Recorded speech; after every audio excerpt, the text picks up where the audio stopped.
Disclosure Network, New York. Today is Sunday, February 18th, 2019. DNNY is a grassroots organization now celebrating our 18th year of providing 2 meetings per month throughout the year in Manhattan. We focus on cutting-edge UFO, ET issues, paranormal phenomena, and many related subjects, and there are many.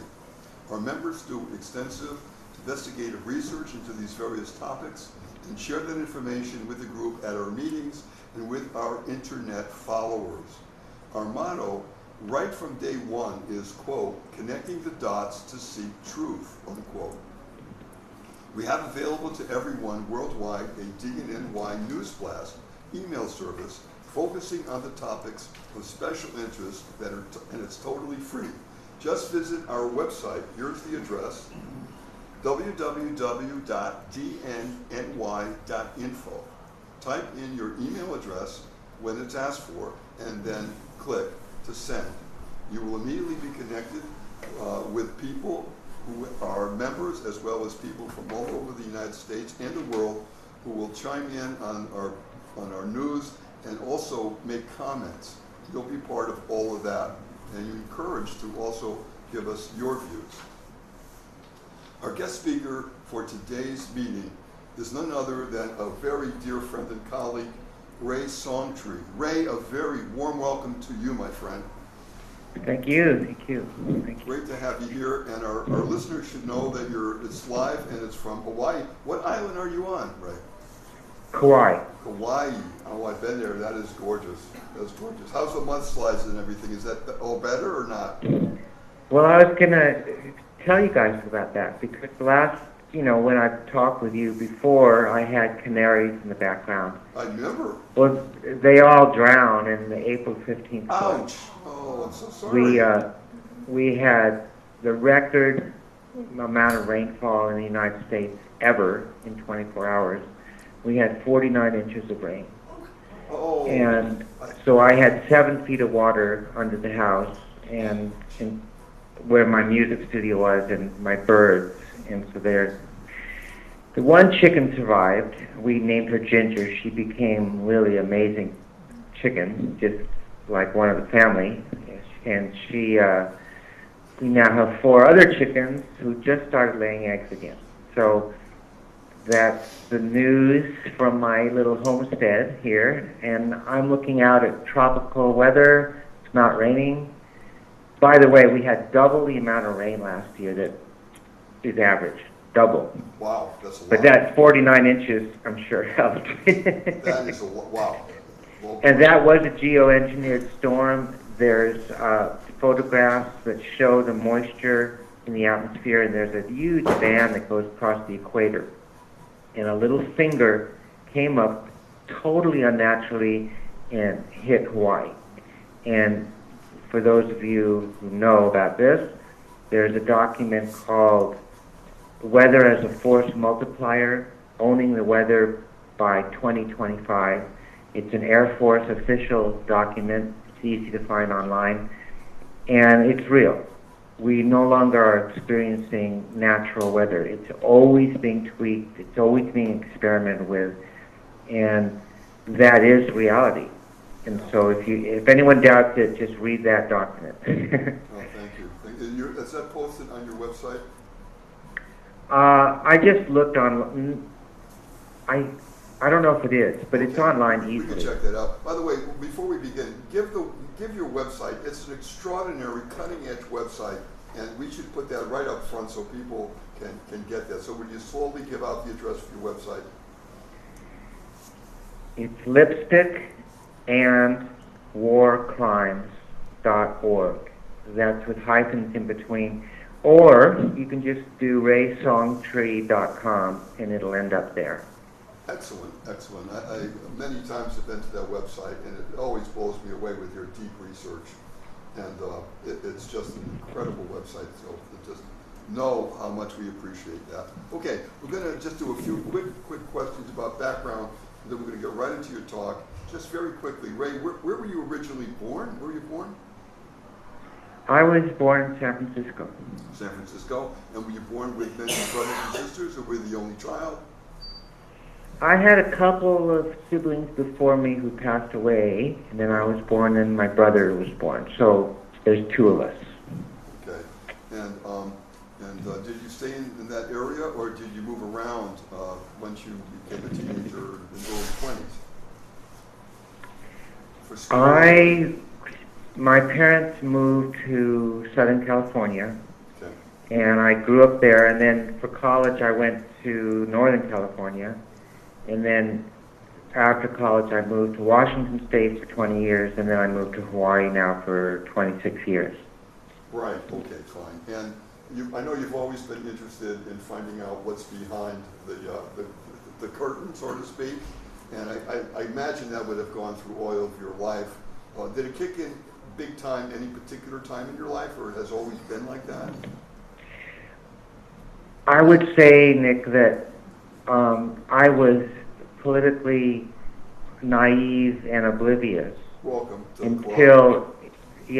until my son and I went on a trip together, and he brought along a book on permaculture. Permaculture is a way of working with the land for long-term sustainable food production and care of the land. So he brought along this permaculture book, and in the beginning of it, it had a peak oil graph, which shows peak production of oil, where it peaks, where you get all the easy-to-get oil, and it's gone. Now you're going after shales and all this other fracking and all that stuff, because the easy the stuff get is gone. And at some point, it peaks. There's not going to be oil forever, because it gets too deep to get. So he had a graph in that permaculture book, and I looked at that. I looked at it, and I said, "That's true. That is true." Well, when we got home from the trip, we got on the internet.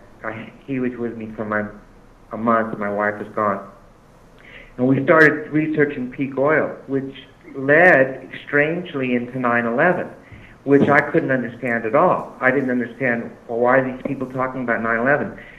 And then we saw 9/11 lose change. And that is the point that I absolutely changed when I saw that movie, that video. I can understand that, because that was so huge. You can imagine here, where I live on East 85th Street, there were people coming in covered in ash because they had come from the disaster zone of the World Trade Center, and they looked like they had gone through World War IV. I mean, they were just in shock. They were covered in ash, and that was just a taste. My fire station right next to the building where I live is, I think, 9 amazing firemen who were all killed in the line of duty on 9/11, and they have their photographs in front of the fire station. And every time I go by there, I say, "Thank you guys for your service." And there are people in my neighborhood that bring flowers and plants and put them at the foot of those photographs when they go by the firehouse. And it's a very deep, I'm sure it is worldwide, but in New York City especially, this runs very, very deep, and quite emotional about it, as I'm sure you're not surprised. All right, so we're going to move now. Your title, which will be part of what you're going to be talking, is a very provocative title for your talk. Quote, "Are we deceiving ourselves about Satanism?" Unquote. Wow, that got my attention. So, okay, my friend, please fire away. All righty. Nick produced for me a image of a line. Do some of you have that? Yes. We got it. It's been passed down in the room. They all have a copy. They have a copy. So let's start with a dot. The dot is you or me. It's an individual. It's an individual's perspective. And let's pretend we're pointing our finger in any direction. And let's pretend that direction goes out. It goes, let's say, through the walls. It goes through the atmosphere. It goes through the solar system, through the galaxy. It goes out into space. It goes on and on and on and on and on. Maybe it goes through other galaxies and other meteors, and who knows that direction goes. And now, let's understand that it goes forever. It's infinite. It goes on and on. It's a direction. And there's nothing can stop it. It'll go through anything because it's a direction. Now, we take that same line and let's say we point our arms in the other direction, opposite, perfectly opposite, and now we have a line going backwards through it's us, we're in the middle, and we're pointing backwards.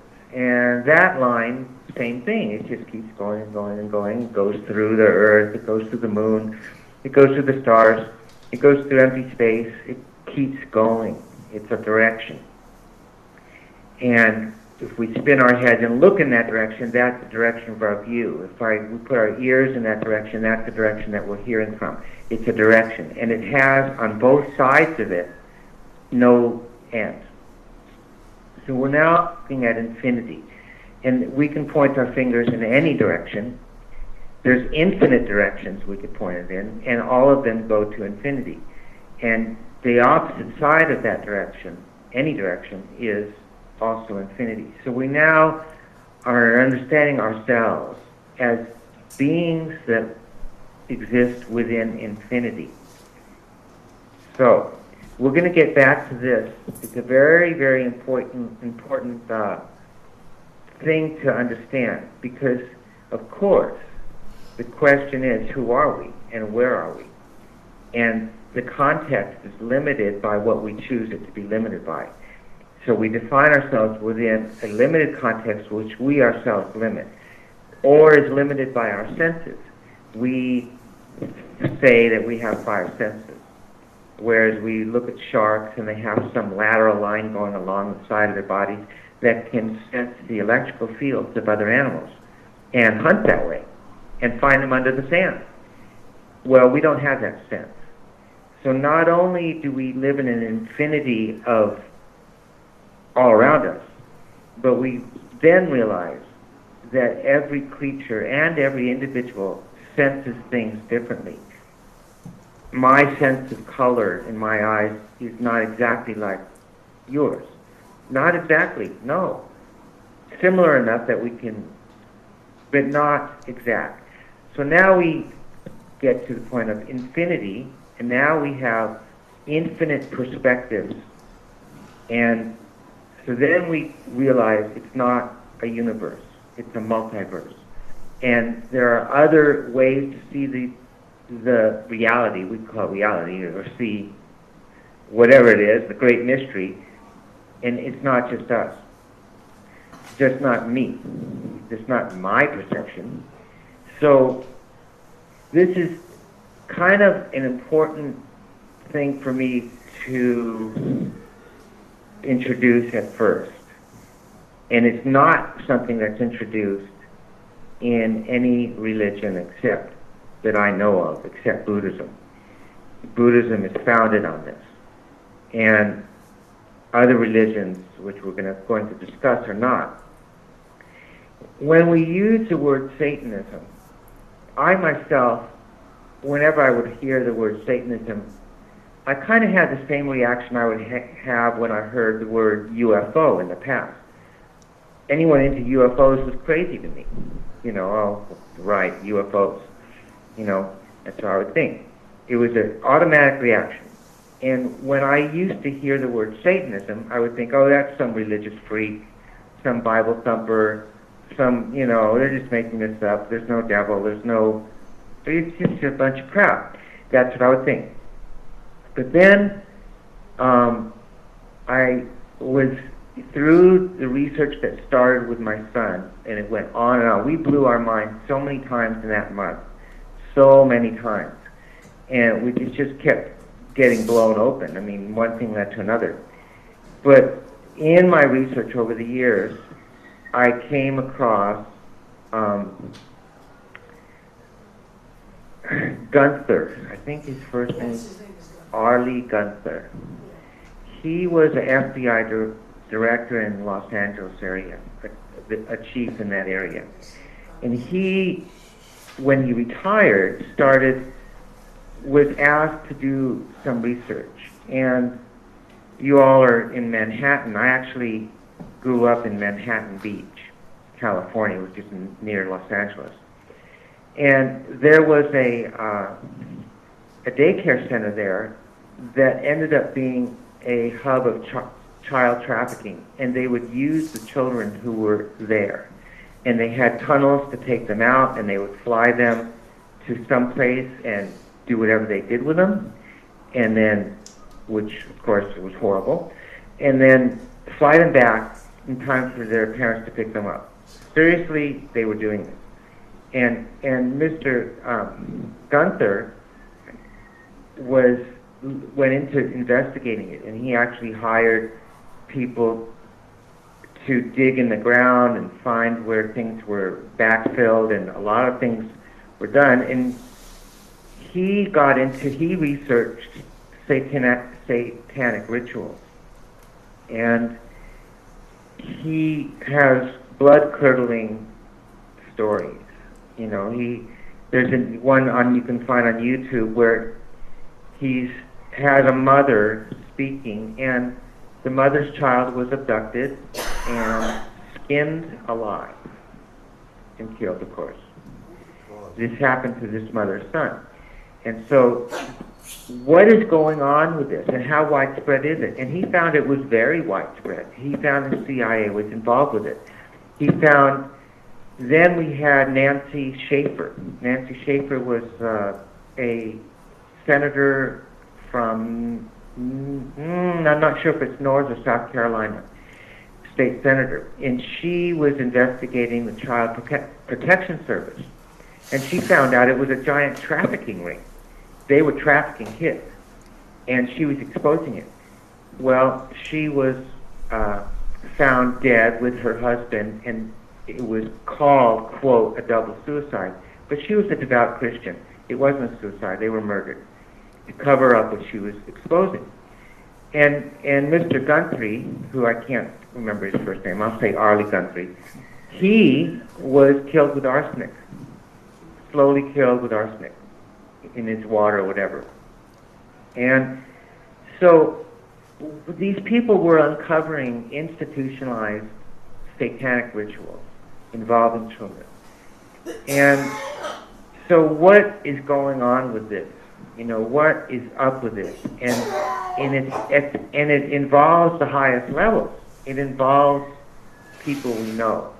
We have the stories from Kathy O'Brien, which you can find on YouTube. Kathy O'Brien was a sex slave in the White House in the Nixon years. She was used by Henry Kissinger. Her daughter was used. She was used, everyone, by Hillary Clinton. She was. She tells the story. She's not a liar. She's telling the truth. And we already know that Bill Clinton, son of Winthrop Rockefeller, if you didn't know that, was a serial rapist. So we're seeing at the highest level this deep corruption and perversion and ritualistic stuff. And it's horrible. It's not stuff nice to talk about. Now, some of you already know about all this, and some of you might not understand this yet, but you will. Not from me. You'll do it by studying it. So then we get into what's going on. So that's a human abuse. There's bigger things, actually, going on than that. We just got a report out that 2.5% of the insect kingdom, insect species, are disappearing every year. At that rate, there'll be no insects in 100 years. And the rate, you can be sure, is going to accelerate, not stay the same. It has to do with all the chemicals that we use in our industrial processes and in our products. That's just insects. The plankton, if you study plankton, it's disappearing in the oceans. If you look at the fisheries means a species of fish which is harvested commercially. The species of fish that are harvested commercially, called fisheries, these fisheries are disappearing. They're no longer commercially viable. those of you who know about Cannery Row in Monterey, California, Steinbeck wrote his book about it, Cannery Row. This is back in the 40s, 1940s. The sardines became unavailable. They had huge sardine factories there, and they're gone. So we're using up the world, and we're killing the world. And we look at water tables; they're polluted, more and more polluted. We look at glyphosate. Glyphosate is the active ingredient in the herbicide called Roundup, produced by Monsanto. And the way glyphosate is used is the Monsanto develops genetically modified plants, soybeans, corn, other things that can survive glyphosate. The farmer plants it, then they just spray the weeds and they all die. All the weeds die from the glyphosate, but the genetically modified plants live. And so the farmer before had to go through with a tractor several times during the growing season, and manually with a mechanical tillers and other things on his tractor try to keep the weeds down. Now all he has to do is spray it. So that saved a lot of money. Well, now we know glyphosate is found in 97% of fetuses, human fetuses in the United States. Glyphosate is a carcinogen. Even the World Health Organization, which is extremely corrupt, has had to admit it. A man in California recently, a janitor, was awarded $89 million for damages because it's going to kill him from glyphosate. And that was a huge victory because now everyone can go after Monsanto, and they will. And Bayer, which owns Monsanto now, the stocks plunge. Good. May they go to hell. Okay? So we're seeing this poisoning of the land. We're seeing aluminum toxicity now. We're seeing the pH of the soils in the United States changing. That affects the microorganisms, it affects the insects, it affects the plants. That is so radical, and it's coming from the fallout from chemtrails. And meanwhile, Monsanto, once again, has developed strains of plants that are resistant to aluminum toxicity, if you can believe that. Oh, they're all ready for it. So we are destroying the earth. Okay, this is a real problem. And our leadership are into these satanic rituals. It's really true. Podesta really, that whole thing with Pizzagate, that was very real. So real. And John Podesta, Democratic, or the campaign, I guess, head or something for the Hillary campaign. These are not good people. They're horrible. And anyone I want to say, we need to judge. We do need to judge. We need to say that's wrong, that's bad, that's evil. Anyone who uses a child, that is sinful in my eyes. Everyone has to say that. That is wrong, and I will judge it. I will not tolerate it. I'm not tolerant when it comes to that kind of crime. So that's what's really going on. And these same leaders are involved with this, basically the pollution of the world. And so they're not resisting it, they're in it. So for me, my background is as an environmentalist. My degree was conservation of natural resources. I grew up, my church was going on camping trips. So for me, the heartbreak people feel when they see those 7 photos of the firefighters, that's what I feel as I look at the natural world. I see it being destroyed. So in my study, I have to say, well, where does this come from? And in my study, it comes back to, I have to look at who did this. Well, the Western European powers, that would be going up the line, starting from Spain, Portugal, France, Holland, Germany. These were the people who went, and England, of course, who went around the world establishing slave camps, and raping every single woman, for sure. That is what they did, and they call their slave camps colonies, and we euphemistically call it the colonial era. Well, it was the enslavement era. So they would come in to a sustainable, healthy, indigenous country, nation, culture. They would come in and say, okay, we're going to start killing you. You're going to plant what we tell you to plant. We need this caffeine over in our foggy little England, so we're going to make you plant tea, and you're going to do it, or we're going to shoot you. And they did it, and that's what they did. And they did that everywhere. They wanted rubber plantations, they did that. Anything they wanted, they forced. Okay, they forced it at gunpoint. In Hawaii, they came here, and the Hawaiians were very wise, and they killed Captain Cook.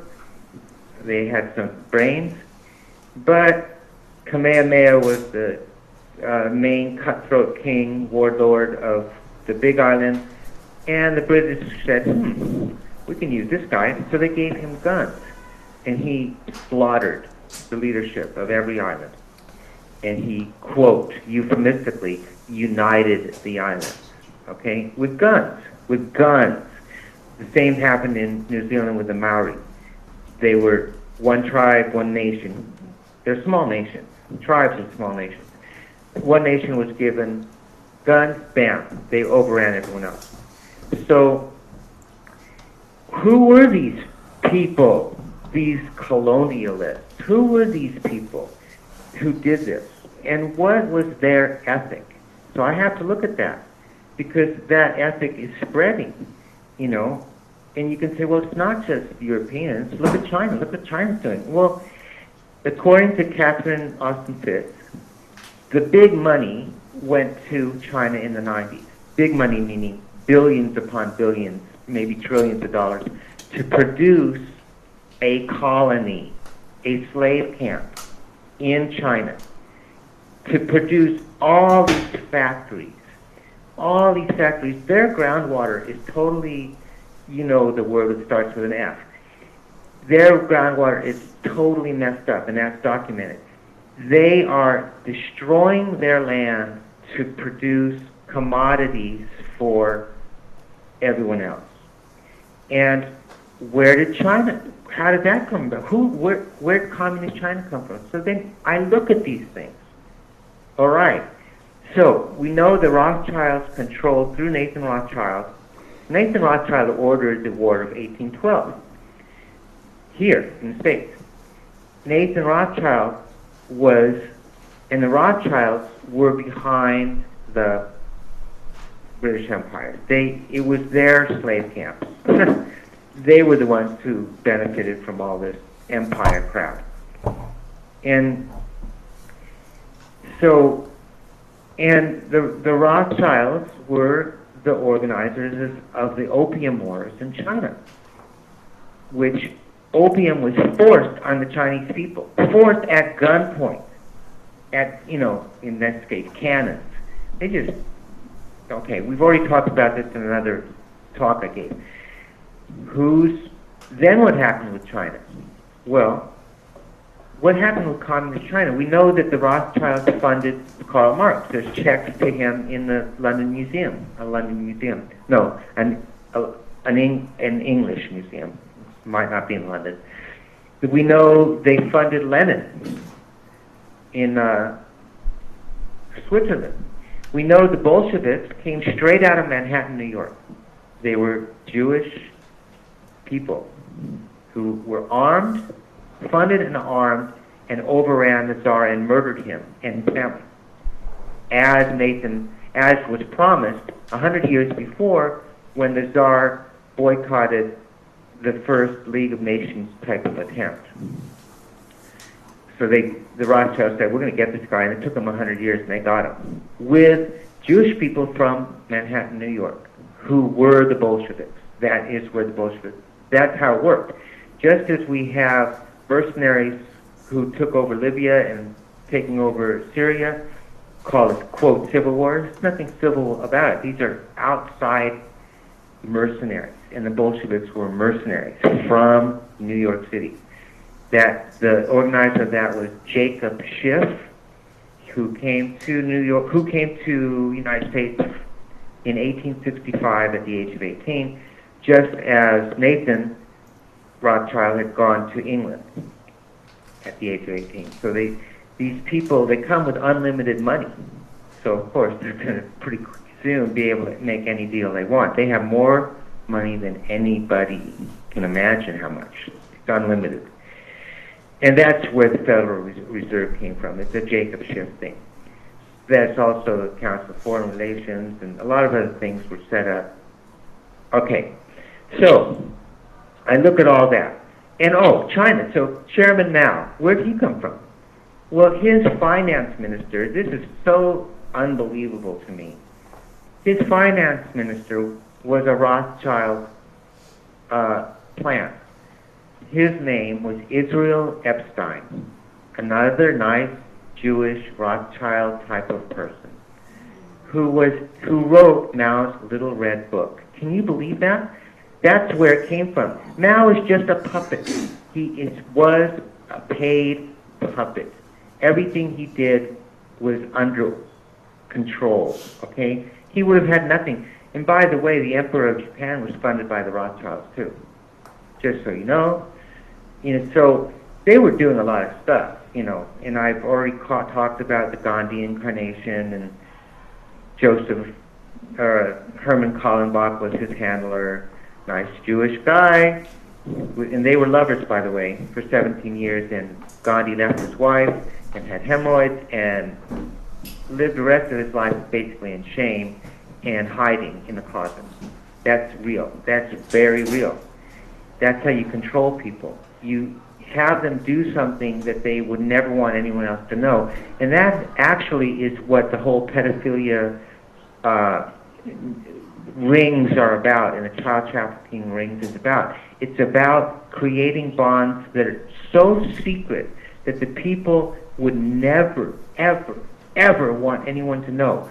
And because they have that secrecy, they can be trusted with other secrets, like plans for war crimes, plans for depopulation, whatever other plans. They can be trusted because they are owned. These people, they start out, drinking too much alcohol or something, or cocaine or whatever at a party, and the next thing they know, they're with a prostitute, and then the next party gets younger and younger, and pretty soon they're stoned and they're with a kid, and that is how it really works. And this is Hollywood also, which is now owned by China, by the way. You'll see that more and more. You'll see Chinese actors, and you'll see. I just saw a movie in the beginning where they say who produced it. It's in English and in Chinese characters. You'll see that more and more. So we now know communism through Marx, who is funded, Lenin, who is funded, Marx, who is Chairman Mao, who is funded. This is all a Rothschild creation, okay? And the international workers. My parents were involved with this. My parents are from New York City. They were involved with this as kids. International workers. Doesn't that sound great? United world. Oh, we're going to have peace on earth. Well, now you know where it comes from. So I look at all this. I look at the history, our history. Who screwed over the peoples of the world, and what was their ethic? And I look at, so we say, well, it was Christians. These Western powers who went around the world, they're Christians. And so I looked at that. And I really look at it. And when Nick says I do research, the research, a lot of it is kind of remote viewing, kind of if you want to use that, but it's more from the heart. I don't look for visuals. I look for knowledge. I don't know how to say it, an intuitive understanding. And I looked at, and as I've told you before, I've actually met with Jesus on a psychic level twice. And he's still around. He's still here. And I looked at it, and I looked at, well, what is going on here? Where these Christians who went and enslaved everyone and screwed over everyone, they sure didn't act Christian. They didn't act like Jesus talked about, I mean, what happened here? So looking into that, what I have found, and you can verify it yourself, is that when Christianity was very powerful, because the Jewish people, Jesus was a Jew. Everyone remember that. He was a Jew, a real Jew, a Hebrew Jew, not like the people in the room who think they're Jewish or my blood. My blood is not Jewish. I'm from Khazaria, the kingdom of Khazaria, which converted Judaism in the year 740, around 740. All of the white people in Israel who think they're Jewish, they're not. They're from the Caspian Basin. They're not Hebrew. They're not Israelites. They don't have any homeland in Palestine. It's ridiculous. Their homeland is back in the Ukraine, Georgia. That's where my blood, where so-called Jewish blood is from. We are not Jewish. If anyone in the room thinks they're Jewish, you're not. You can let go of any defensiveness about it. It's just a big crap lie. And so I looked at all this. I thought, so why did Jesus come to and incarnate with the Jews? What is that about? Now, 600 years before Jesus was walking around, Buddha was walking around in India. It's important to understand that, because I told you Buddha's teachings were based on an observation of reality, which is an observation that we live in a great mystery. We could call it infinity. Well, that's where we live. We live in a great mystery, and that was his teachings. Now, he was a very large desert away from Jesus. But Buddhism had gone all the way into Afghanistan, okay? The Taliban destroyed some Buddhist statues in Afghanistan in recent years, and just 20 years ago. And it is Afghanistan. So you look at it, you go across Turkey, and you go across Iran, and boom, you're in Afghanistan. That's how far away Buddhism was from Jesus. And that was when Buddhism, 600 years after Buddha died, that's when it was at its height in India. It was very widespread. So did Jesus know about Buddhism? Well, I'm sorry. Of course he did. Of course he did. And so his teachings, the teachings of Jesus, are very different than the Old Testament. So now let's look at the Old Testament. We have Moses, supposedly Moses. Well, there's some people say Moses, a character just like Moses, appears in earlier Sumerian texts, pictographs or whatever, which some people think they can interpret, which I question they really can. But let's say the story was co-opted from some former time. It doesn't matter. Whoever the Israelites were, the Hebrews were, they have a law that was supposedly established by Moses.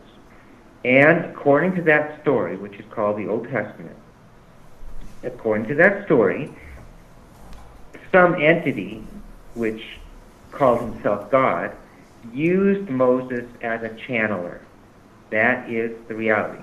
Just as Joseph Smith in the Mormon Church was a channeler, Muhammad was a channeler for Islam. They didn't walk, they just channeled something from another dimension. Well, we'll get into that very soon.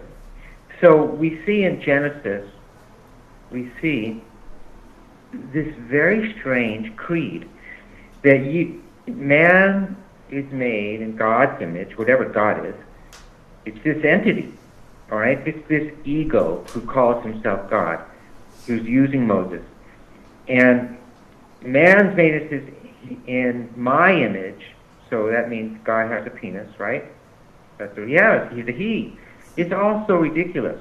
But anyway, man's made in God's image, and man has dominion over everything that creepeth on the earth. Everything. In other words, according to this creed, it's okay to dominate nature, to control nature. And that is the source. That is our ethic. That's the Christian ethic. You could call it Christian. We'll get into that. But that is the ethic of the Western powers who produced this industrial, quote, revolution, which is really destruction, industrial destruction. And in just the last 200 or 300 years, we're destroying the earth.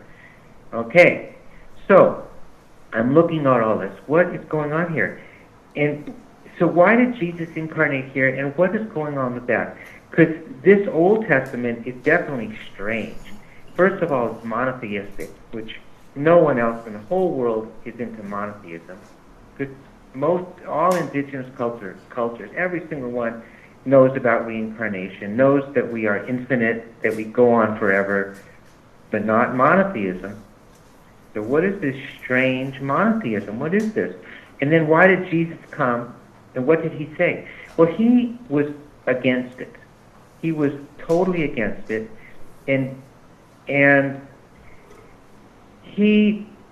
but his message was taken over by the Roman Empire. The Roman Empire, people think that it died, it fell. It never fell, everyone. It became the Holy Roman Empire. Holy, that's advertising. Holy Roman Empire became the Holy Roman Church. And it just continued that way. You guys see Roman columns in a lot of the federal buildings? The Roman Empire kept going through the Catholic Church. The Catholic Church turned Jesus into a blood sacrifice. We're all supposed to feel guilty about him dying. And meanwhile, his real message, which was very different than the old Jewish message, is lost. So I'm looking at this. This is the kind of Christians we're talking about. We're talking about the Catholic Church. And don't worry about Martin Luther and all that. That came later. Still, the Old Testament was kept alive by the Roman Empire. They didn't throw it out. They didn't start with the teachings of Jesus and just give the teachings of Jesus. No. They kept the Old Testament going. The monotheism, the dominance of all that is, the denial of any other creed. That's what the Old Testament says. It's okay, thou shalt not kill. Well, that's an in-house thing for people in the club. You can go and murder anyone else and steal their wives, that's fine. But just don't kill each other. That's what it was. So I'm not into Judaism at all. I don't like the Old Testament, but I've met Jesus, and he's quite different. So what I see now is these supposedly Christian countries of Spain, Portugal, France, Holland, Germany, England. They weren't really Christian. They were into dominance. And they got the dominance from the Old Testament that was kept alive by the Roman Empire. The Roman Empire was, well, first of all, anything that's an empire is into slavery. And they were. And they were also into torture, and you all know about the Colosseums and killing each other and animals and grotesque. And so when Jesus is some kind of being from some other star system, something like that, and they were aware of energy, and they were aware of what's going on with the Roman Empire and this building Colosseums for torture and murder and horrible. This is what everyone did for entertainment. It's just that was their religion. So, and then now it's going to meet Judaism. And Judaism is another dominant culture type of idea. So Jesus came in and intervened. And we have to be very thankful about that, because he gave us an alternative. Just as Buddha gave an alternative to Brahmanism. Brahmanism, everybody, is the idea of caste system, that the people sweeping up all the poop in the streets, those are the street sweepers, those are the untouchables, and who rules over everyone is the Brahmins, and they do it with a psychic power, actually. They have psychic power, the Brahmins, and that's what they practice. And Sanskrit, if you didn't know, is an ET language. It was never a spoken language like people would speak on the street. It's a coded language for, okay, so we're going pretty far into that. So we're coming back, to me, I'm looking environmentally, who's destroying the earth, what was their ethic, and I get back to this Old Testament dominion idea, dominate, okay? And so, Christ, the teachings of Jesus, was co-opted and turned into the Holy Bible. The Holy Bible. That's advertised, holy. Why don't they just call it the Bible? You know, and they kept the Old Testament. That's the biggest thing to understand. They didn't just start with Jesus. They kept the Old Testament to keep it going. All right, so I look at that. And then this strange thing, okay, then the Jews. Who were the Jews? Now, none of us are Jews. We're all Khazarians, really. But who were these Hebrews? Well, they got split, okay? The ones who liked what Jesus was saying, who were tired of being enslaved for thousands of years. Imagine, everybody, that for hundreds and hundreds of generations, every Saturday you had to do what the priest told you to do, or you would be murdered. That is how they lived for thousands of years. That's heavy-duty mind programming. Heavy-duty. Thousands of years of this. Imagine that. Okay, so Sabbath day is mind programming day. You can't be natural. You can't do what you want to do. You have to obey the priest. All right. So Jesus came and said, bunk. Okay, Buddha said bunk to the Brahmins. He said, that's bunk. Throw it away. We actually live in infinity. We don't live in any kind of cosmology that you guys have made up that has this big hierarchy. That's a bunch of crap. You Brahmins are full of it. Okay? Jesus came and did the same thing with the Jewish people, the Israelites, the Hebrews. That's what I'll call it. So he was a huge threat to some kind of energy that is here on this planet that wanted to use this planet. Okay? I am not going to go back to Atlantis, but I will say that in the last just couple months, I have seen videos of Giza, the pyramids of Giza next to Cairo. And in the last 2 years, they've allowed people to go into areas near the Sphinx that were not available before. And there are shafts, 14-foot by 14-foot square shafts that go down into the bedrock, hundreds of feet. Well, that was not chiseled out by hammer. There was more than 2 million giant blocks of stone in the Great Pyramid of Giza. They were not cut with chisels. They found saw cuts. I'm a carpenter. I know what a saw cut looks like. If you set a power saw for a 1/4 inch, let's say, or a 1/2 inch, and you cut a piece of wood with it, you'll get a 1/2 inch deep groove that will be the width of the curve of the blade. So let's say 1/8 of an inch. So you'll end up with that in wood. Well, they found these things in rock. That cannot be done with a chisel. It had to be some kind of power tool, whatever it was. Maybe it was lasers. I don't know how they did it, but it was not done with chisels.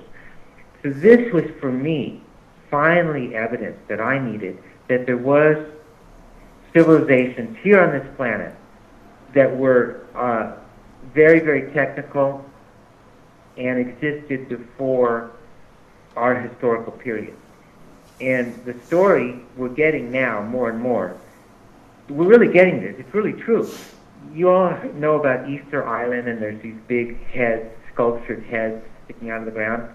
Well, they've uncovered some of them, and they aren't heads sticking out of the ground. They're full bodies. They're the very tall sculptures, full bodies that have been buried over tens of thousands of years of dust accumulation.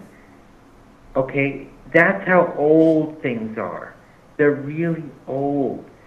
And what the story is during the Ice Age, some 15,000 years ago, there was miles thick deep of ice in the Arctic and other places in North America.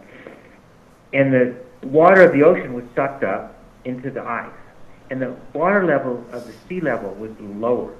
So the coastlines were the continents, you might say, were bigger. And the coastlines were out. But as through natural climate change, because climate always changes, the ice ages ended, and the water came up and covered these old civilizations.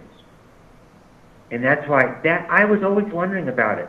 You know, is Atlantis in this world, or was it some other world? You know, where is it? Where's the evidence? I never ever saw it until these recent discoveries, okay, which are very recent, in the last 10 years.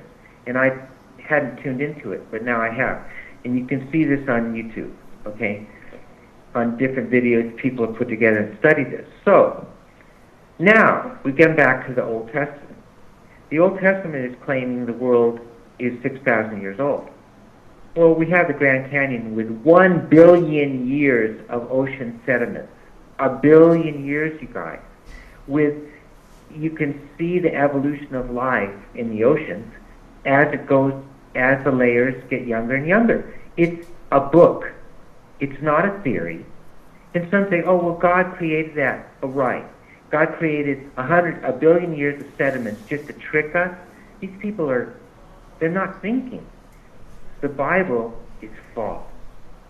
Now, we get to the reality of the Satanism.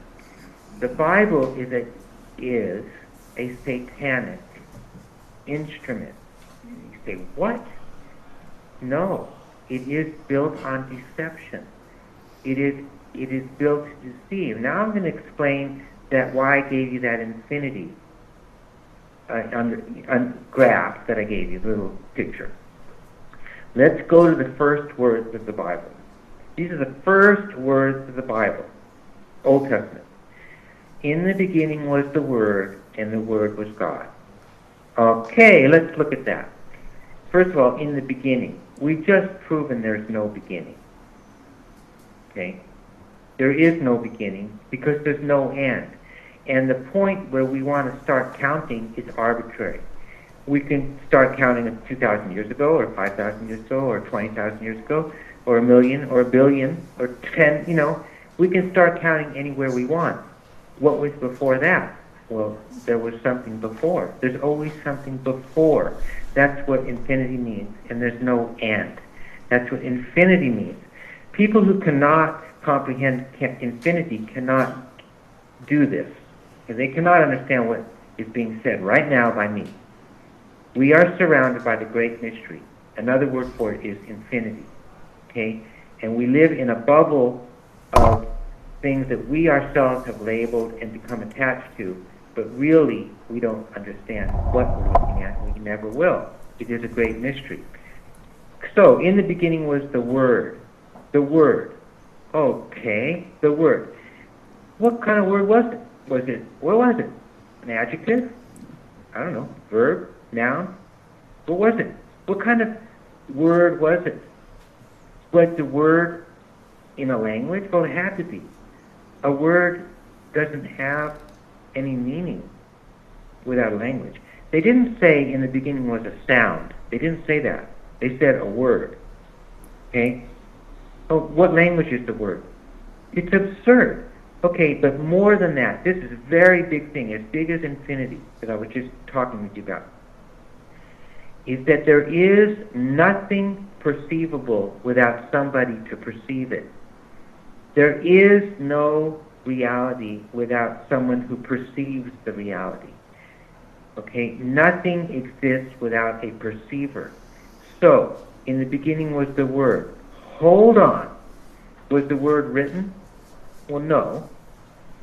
Okay, the Word was spoken. Okay. It was spoken. Who heard it? So, in the beginning was the ear. Oh, yeah. That's the truth. In the beginning was the ear. The perceiver was there. There was something else besides the Word. There was an ear to hear it. Hello? This is where the Bible is a mind programming instrument to deny the sovereignty of each of us. We are the ear, and we have always been. We are infinite. We are being denied and replaced by a command called the Word that we're supposed to believe in and forget that we heard it. We are the ones. We exist.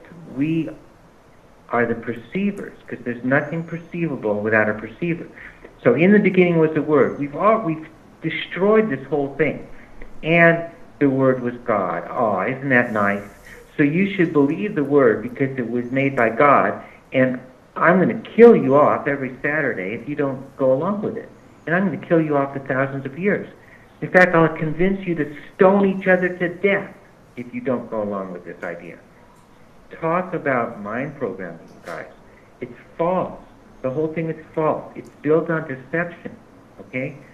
Let's look at this being this entity who was called himself God. Well, I've met an ascended master. His name is known as El Morya. He was the person behind Madame Blavatsky, who used Madame Blavatsky as a channel. I met him. He was using a woman named Janet in Bellevue in the early 1980s, and I met him there. He was a channeled entity, and it was real. It's very real. It's not like Nick has had experiences with a channeler, but the channeler was not possessed by the entities. They talked through her, but didn't take over her body. This Janet was taken over by this other entity. El Mori was in the room. I talked with him. It wasn't Janet anymore.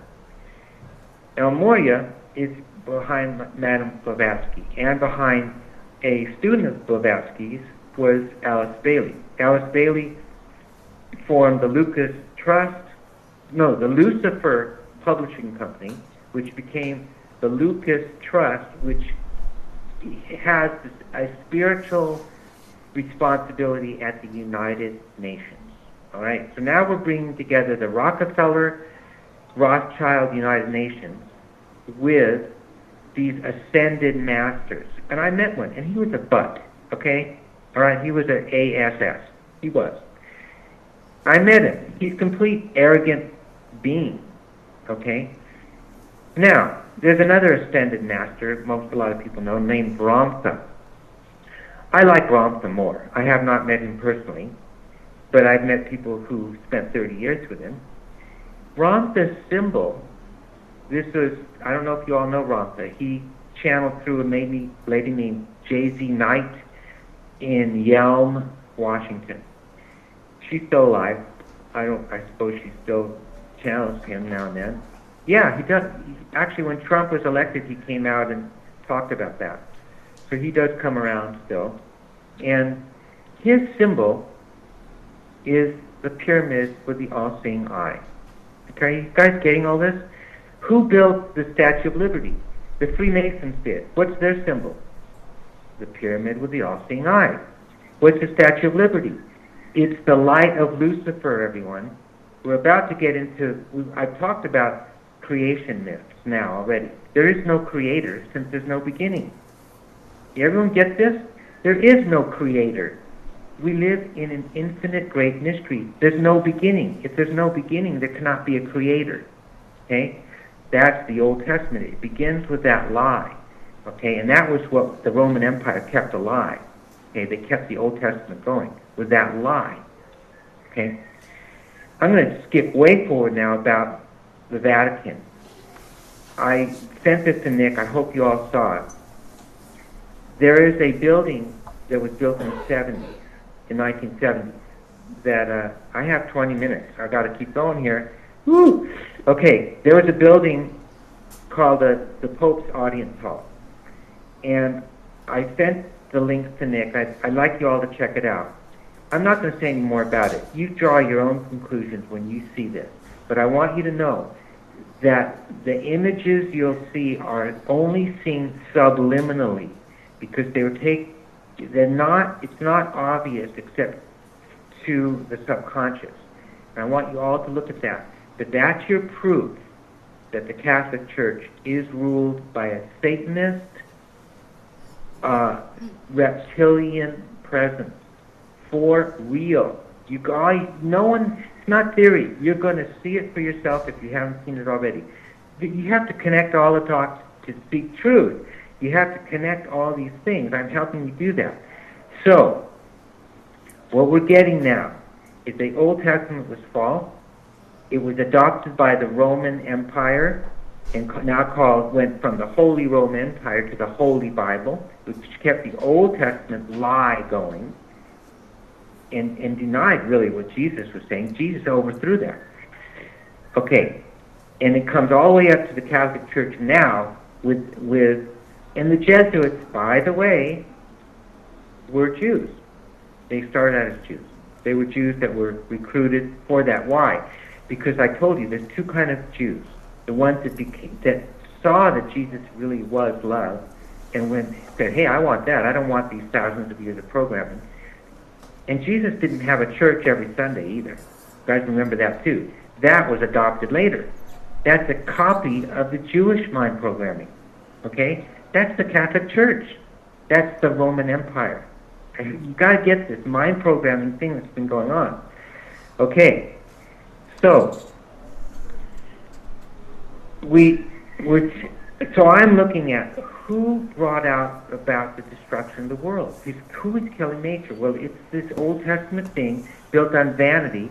I'm telling you, and the vanity is I call it vanity because the reason these ascended masters do not want to incarnate again is they do not want to give up their knowledge or personality. They are not into purification. They're into accumulation. It's a big difference. It's a huge difference. And they're vain. They want to be immortal so they can be vain. It's vanity. It's vanity that wants to be immortal. And that's who's ruling the UN. Okay, and that's what's ruling the people who rejected Jesus are the Jewish people who are holding to the Old Testament, which is a mind program that's not true. Okay, you have to feel sorry for them, I suppose, but they're bringing about the destruction of the world.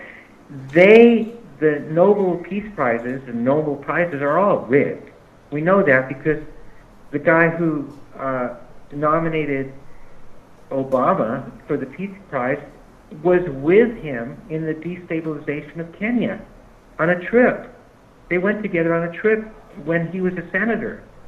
That same man, which I can't pronounce his name because it's Swedish or something, that same man nominated Obama for the Peace Prize and he's only been president 19 days. And that's when he was nominated. And it's all placed crap. And the Nobel Prizes are given mostly to Jews. Why? To keep this Jewish thing going. And by Jewish, I mean the Old Testament, the monotheism, the dominance. To keep it going. And it's killing the world. Okay? It's killing the world. We have to say, hold on now. We're not going to go there anymore. We're not going to dominate everything. We're not going to dominate little kids and screw them for the rest of their lives and murder them. We're not going to go along with that kind of leadership. There's something other than Satanism, which is at the Vatican. You guys will see it for yourselves. There's other than Satanism, which is in our leadership with all the pedophile rings. There's something other than that. Okay? Now, I have 15 minutes. Let's talk about this word freedom. I mentioned the Statue of Liberty built by the Freemasons. Look it up. That's who built it. That is the light of Lucifer, everybody. It appears she's holding the light of Lucifer. That is what it is. Columbia Records Columbia Entertainment uses the same, you see it at the beginning of all their movies, okay? It's the Light of Lucifer. Columbia is a name from a sect of the Illuminati, which it's a satanic sect. Okay, the District of Columbia, all right? Washington, D.C. What's Columbia? They don't ever tell us. The river, the Columbia River. The Western Province of Canada, British Columbia. All right. How about Christopher Columbus? That wasn't his name. His name was, we're told, Cristo Colon, an Italian. We're told that. Well, actually, he was Portuguese. Another lie. But he has to be Italian because that's close to Rome, right? We'll change it. We'll make him close to Rome. Okay? No, he was a Portuguese guy who named all these Cuban cities like Portuguese names. So we'll change his name to Columbus. Does that sound like Columbia? Yeah. This is how much we've been socially engineered, everybody. Now, the Light of Lucifer, the light, the liberty, Statue of Liberty. This is deep, what I'm about to talk to you about. I'm going to try to finish this up in 5 minutes so we can at least talk a bit. Freedom does not exist as a word in any indigenous culture, anywhere. It doesn't exist because in indigenous understanding, that means native, natural, sustainable life. There is no such thing as freedom. Okay? Get that to your brain. All there is responsibility. That's all there is. There's no freedom from responsibility. You live in nature, you live within the limits of nature, or you die. You use up all of that resource, you'll starve to death. You better leave some seedlings, some plants to live, otherwise next year there'll be nothing. You cannot harvest things and destroy fisheries and they're gone forever. You cannot do that. You respect limits. You live responsibly in a circle of responsibility. What freedom means, freedom is a satanic word. This is unbelievable, I know, for you to hear, but it is. It means, everyone, it means freedom from responsibility. That's what it means. It means freedom to destroy anything you want, which is getting very close to the next word, progress. But now, just to follow up with this freedom thing, we see this constant chant, constantly, every president, every speech, freedom, the land of the free. Free is a double-speak satanic word for destruction. The land of the destroyers. Okay, that's what it means. Thomas Jefferson, was he into freedom? Hello? Was he into the pursuit of happiness? For who? Well, he sure pursued the happiness, didn't he? With slaves his entire life. You guys getting what I'm saying? These people are totally, they're like schizophrenic, okay? Thomas Jefferson, who I know very well, I've talked to you about that, I don't need to say it again. He was a slave owner. Oh, he's our big hero. There's a memorial next to Lincoln Memorial for Jefferson, the slave owner. Okay? The man who engineered the destruction of the Cherokee Nation. The Long Walk. That's Thomas Jefferson, okay? Give me a break. The land of the free, well, that's if you survive it. The Native Americans didn't. They were just slaughtered. Derek Jensen, who is a great environmentalist, he lives in Humboldt County, Northern California.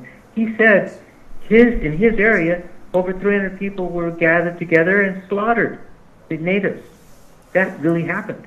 When I visited Northern Territory in Australia and stayed on the Aboriginal Reserve for 5 months, I was shown a cell tower. And under the cell tower, they said, there's a mass grave here of people who were slaughtered. Okay? Okay. So, when we say the land of the free, what the hell are we talking about? We're not. There's no freedom. Aleister Crowley is one of the main well-known Satanists of our time. His motto was, do what thou wilt. Do anything you want. Do what's at will. You're the boss. You're the king. You're responsible to nothing. He died of syphilis, by the way. You're responsible to nothing. You are. What freedom means, everybody, is irresponsible. Okay? That's what it means. Let's go on to the word progress. Progress is the doublespeak word for destruction. It means to go faster and faster and faster and more efficiently to use up the natural world as irresponsibly and fast as possible and destroy it. That's what progress is. Do we constantly worship the word progress? Yes, we do. But see what we're worshiping? It's actually satanic. It's destruction. Okay? It's destruction from the same people, the same Old Testament, the same Roman Empire, the same monotheism. And now they're spreading Islam all over the world. Islam is a submissive, it means submission. That's what the word Islam means. It means submission. It's monotheism. Don't worry that it's Muslim or Jewish or Christian. That doesn't matter. It's monotheistic. Okay? It's dominant. No other religion is real, only ours. Okay. I've said quite a lot. These are things to really contemplate. In speaking this out loud, I am piercing the veil. The things I'm saying are going out. There's many beings listening to me and who are following me, not following me like they're followers, but they are aware of me, okay? Because I am who I am. And all you have the same thing. It's important that we speak the truth out loud. Okay, my clock says we have 10 minutes. How are we doing, everybody? Oh, we're doing just fine. We've got a room here. We've got some hands up already. And I'm going to just say to everyone here that I want you to craft, if you'd like to say something to Ray, and we're going to have to do this quickly, I want you to craft one question. Ray, my question is, and then say the question. One question, don't go back and forth, do not do that. If you want to obey that rule, then put up your hand now. Okay, will we have someone? I'm going to bring the microphone over to you. Say your first name. I'm aware that the Iroquois Indians tortured slaves, okay? Okay, Ray, I got one, and then we'll go to someone. Let me just finish this, Nick. I'm aware that the Iroquois nation tortured slaves, okay? Right. I'm aware that cruelty and dominance has existed all over the place, okay? King Kamehameha here in Hawaii was a cannibal.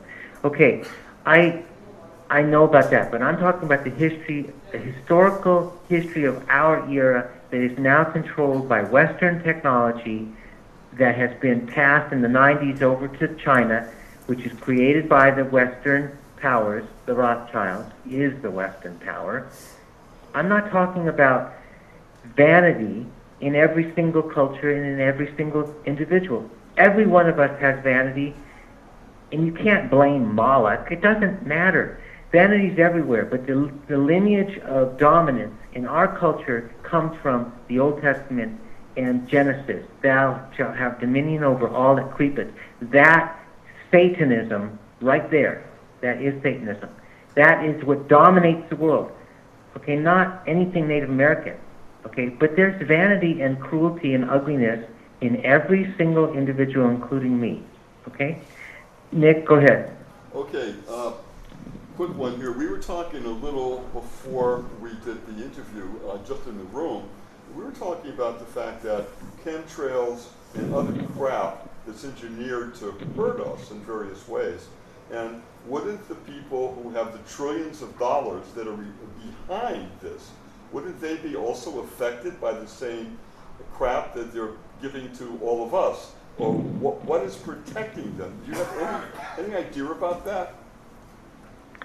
They believe they're going to go to a Luciferian heaven. They believe that. And they are all just proxies. They're all just puppets of an alien presence on the planet that wants to that's going to wants to replace carbon-based life with silicone-based life. They want, and on the way to that, they're going to have an AI civilization run by a very small population of clones, which are already being developed underground. So these elite, they don't know what's going on. They are all just puppets. They are possessed. They're possessed. You have to understand what happens in these satanic rituals. They actually disassociate, because just like the victim disassociates because what they're going through is so horrendous, they dissociate. So do the practitioners disassociate, and they give themselves over to a demonic presence, which is, not all ET are demonic, of course. You know, you guys have studied that. There's so many races and all this stuff. But the ones who are the most destructive are now in control of this civilization, and they're in control of the elite. The elite are a bunch of perverts, you know? They don't care about anyone but themselves. They even give their own children over to these programs. I mean, seriously, they do. Okay, that's my answer. Right, no, thank you for that. Okay, we got another question up here on the roof. Go ahead, your first name? Hey, my name is Jim. Awesome, this is very interesting. In regards to what you just said is prompts my question, which is, what actually is their end game in all of this control that's been going on for since the beginning of time? Like, what's the end game of all this? Very good question. And this, okay, my clock, I have 4 more minutes, or 5. What do you guys have? About that, Ray, yeah. This is a great question. It's a really great question. And this will lead into my next talk, if I hope to do with you, which I hope you can have double this time. We're already going to schedule you for late spring, so that's a done deal. I told you like that. You can't possibly, with everything you got, do it in 90 minutes. So you're going to do a part 2, and we're going to schedule that in late spring. I'm going to talk about the date with you very soon. The next one, we're going to talk about New Age tolerance. Okay, but I'm going to give you a reality. Did you say your name was Jim? Yep. Yeah, that was Jim, yep. Jim, I'm a deep thinker. I just told you that every single one of us have vanity. All beings have self-interest. There are no angels. There are none. All beings have self-interest. Otherwise, they couldn't identify themselves or have any volition. So, there are what we can call, again, euphemistically, motherships that travel through time and space, living off of planets, one after another. They actually colonize the planets, meaning they make slave camps, and they eat up everything. When they're done, there's a dry husk, and their time frame is billions of years. Okay, it's a different dimensional thing, but that's what we're dealing with. And people like Jesus and Buddha are from different civilizations than those, and it's a cancer. These beings are cancerous. They are satanic. They do deceive. They are parasitic. But for them, there's the end game. You see, they consider themselves living beings, and this is their lifestyle, you see. Just as you and I, if we see a cockroach, we'll smash it, or poison it, or stick it to a sticky trap and throw it in the garbage. We don't care. We don't give a damn. We don't care. We'll just kill them. Well, that's how they feel about planets. They just eat them. They just eat them. And so the end game is that there is a contest in the multiverse between, survival and kindness. Okay? All of us have that. Every single individual in every civilization of every race has self-interest, and they have compassion. Everyone everywhere has it. Jim, we are endlessly going to be fighting for beauty. If that sounds like an oxymoron, it kind of is, but there comes a point when we have to fight. And that is where we're at now. We are fighting for beauty. and we want kindness. But we know that these other beings, they're just surviving, actually. You know, we can't really hate the reptilians. They are actually just surviving. But damn it, you can survive somewhere else. Get the hell out of here. Ray, you've given us food for thought. It turns out to be a feast for thought. There are some that are agreeing, there are some that are not. That's good. Well, the controversy and dialogue is good, and that's what we're all about. I would like to say this. The people who, I would like to continue this discussion by email. You can email your thoughts to Nick, and I'll get into a dialogue with you, because the only reason any of you disagree is because you're holding on to a belief system. What I told you about infinity and the great mystery is you cannot, that is reality. And what I told you about the perceiver and the perceived, that's reality. And the ear and the word, that's reality. And the mind program that says the word is more important than the ear, that's real. And every Saturday, Sabbath day is torture day, do it or die, that's real. These are mind programs. So when we talk, we will talk, and I know what Lorraine said, that is true. There is Satanism everywhere. Nick, you have the final word. Okay, well listen, thank you so much for being so generous with your time. It is very much appreciated. I want to send you and Penny our limitless love. Thank you so much, sir. You're a dear friend and a colleague, and we'll be talking soon. Thank you, everybody. Take care.